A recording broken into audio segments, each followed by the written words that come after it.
Sullivan en vadrouille fantastique, première. Et bonjour tout le monde, c'est Mehdi d'Excalibur Montpellier. Une nouvelle vidéo de sélection de vacances. On a commencé par Michel. Là, du coup, c'est à mon tour de vous présenter ce que moi je préconise pour les vacances, pour mettre dans votre valise. Donc des jeux plutôt petits. Alors, j'ai prévu du jeu de rôle, un jeu à deux, plutôt mastoc, des jeux d'ambiance et des jeux de chance avec des dés ou des cartes. Alors, le premier, c'est Iron Curtain.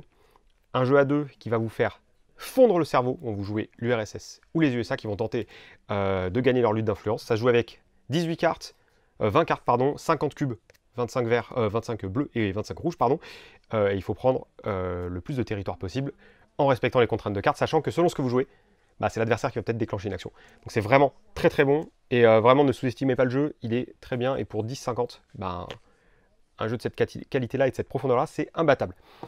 Ensuite, on a Mind Up chez Catch Up Games, qui est tout récent. Quant à lui, on va être plus proche de la famille des Skyjo, si ce qui prend, avec un peps de dynamisme en plus. Un jeu où il faut récupérer les cartes d'une certaine couleur pour pouvoir maximiser vos points sur votre échelle de score.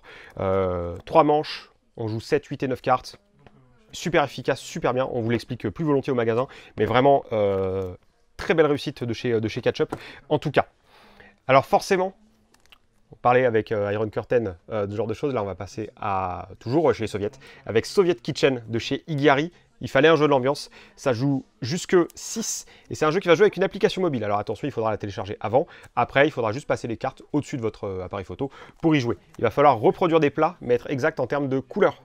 La saveur, les ingrédients qu'il y a dedans, on s'en fiche, et il va falloir en fait, faire ensemble, puisque c'est un jeu coopératif, les meilleurs plats possibles pour gagner des points. Sachant que si on se trompe, on perd des vies, et arrivé à un moment, on ne peut plus jouer. Sachant que le mode campagne permet de déverrouiller des cartes qui sont plus dures à manipuler, car les soldats soviétiques mangent beaucoup de choses, mais quand il y a des radiations, ça devient un peu chaud.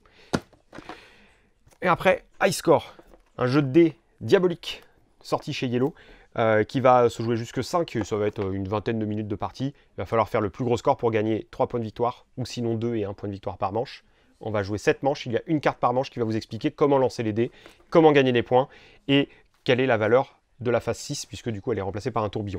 Et en fait ça va vous dire de le lancer soit comme au Yams, soit autant que vous voulez, mais vous devez en mettre un de côté à chaque fois, ou alors relancer 4 fois maximum, mais en relançant tout à chaque fois. Et il faut être meilleur que les autres pour gagner les fameux 3 points de victoire à chaque manche, et gagner. Et enfin le jeu de rôle, je vais être un peu plus succinct. Alors déjà on a un module pas mal pour du D&D qui est sorti chez Fourdu au Noir, qu'on avait déjà vu sur Le Vent sur la Frontière. L'île aux fleurs, je ne vais pas trop en dire, mais c'est un module très bien pour commencer une campagne en fait Donjons et Dragons. Une trentaine de pages, 12 €. Plutôt sombre, mine de rien, donc ça changera pas mal l'ambiance côté Donjons et Dragons. Et ensuite, on a l'Étoile du Démon qui est sorti chez les Vagabonds du Rêve, qui est un setting plutôt SF, assez sombre, puisqu'on s'est perdu dans un coin de l'espace où il fallait pas aller. Et le but va être d'en sortir. Donc on a 60 pages, il y a le système de jeu dedans, les factions en présence présentées succinctement dans le bouquin.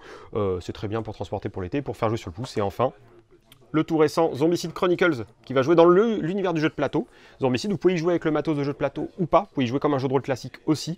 On va garder l'ambiance décalée et peps et assez humoristique de Zombicide, de la saga en jeu de société. Voilà, on va faire des missions, il va falloir tuer des zombies, augmenter notre expérience, fraguer plus de zombies, etc. etc. Voilà pour ma sélection de l'été 2023. Il fait chaud, mais il n'y a pas de raison pour se laisser abattre. On va essayer de jouer au mieux pendant les vacances. Voilà un peu tout ce que je vous proposais. Donc voilà, j'espère que ça vous a plu. Si vous avez des questions, n'hésitez pas à le mettre en commentaire sous la vidéo YouTube ou la vidéo Facebook. Si c'est le cas, si ça vous a plu, les pouces, les partages. Les blagues en commentaire sont appréciées aussi, notamment celles sur Sullivan. En attendant une prochaine vidéo, une prochaine visite sur notre site web ou sur notre Instagram et notre Facebook, on vous dit à la prochaine.